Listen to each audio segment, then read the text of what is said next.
شام ہوتے ہی جنگل میں خاموشی چھا گئی۔ مونگلی، بھالو اور باغی دل کی گہرائیوں میں شیرو کی دھاڑ کی گونج محسوس کر رہے تھے۔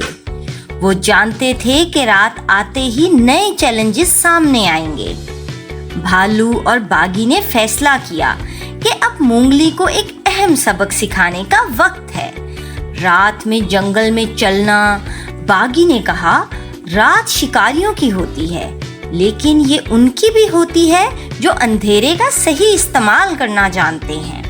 مونگلی نے سر ہلا کر سمجھداری ظاہر کی اور رات کے گہرے سائے میں جنگل بدلنے لگا۔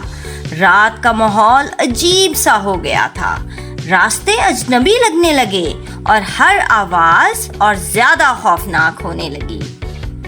رات کا مکمل اندھیرا چھانے کے بعد بھالو نے مونگلی کو سکھایا کہ وہ اپنی آنکھوں کی بجائے اپنے کانوں اور ناک پر بھروسہ کرے۔ رات میں تمہاری آنکھیں تمہیں دھوکہ دیں گی، لیکن تمہاری دوسری حصیں تمہیں رہنمائی کریں گی۔ باغی نے بتایا کہ ہوا کو محسوس کرنا ضروری ہے، کیونکہ ہوا خوشبو اور آوازیں اپنے ساتھ لاتی ہے۔ وہ کہتے ہیں کہ کبھی اپنی موجودگی کا احساس نہ ہونے دو۔ مونگلی نے ان دونوں کی نقل کرتے ہوئے جنگل کی آوازوں کو سنا اور ہوا میں جنگل کی خوشبو کو محسوس کیا۔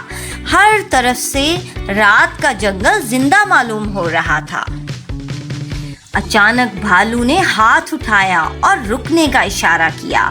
مونگلی نے دور سے قدموں کی ہلکی آواز سنی، جیسے کوئی بہت احتیاط سے چل رہا ہو۔ ہمیں خاموشی سے چلنا ہوگا، باغی نے سرگوشی کی۔ شیرو شکار کر رہا ہے۔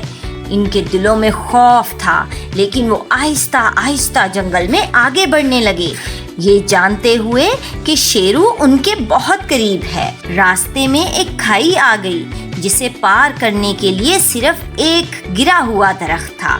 بھالو بہت پہلے پار کر گیا، پھر باغی نے بآسانی عبور کیا۔ مونگلی نے کچھ دیر ہچکچاہٹ کا مظاہرہ کیا، لیکن پھر ہمت کر کے درخت کے تنے پر چلنے لگا۔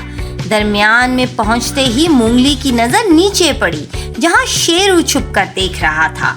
شیر کی چمکتی ہوئی آنکھیں مونگلی کو خوف زدہ کر رہی تھیں، لیکن اس نے اپنے قدم نہ روکے اور آہستہ آہستہ چلتا رہا۔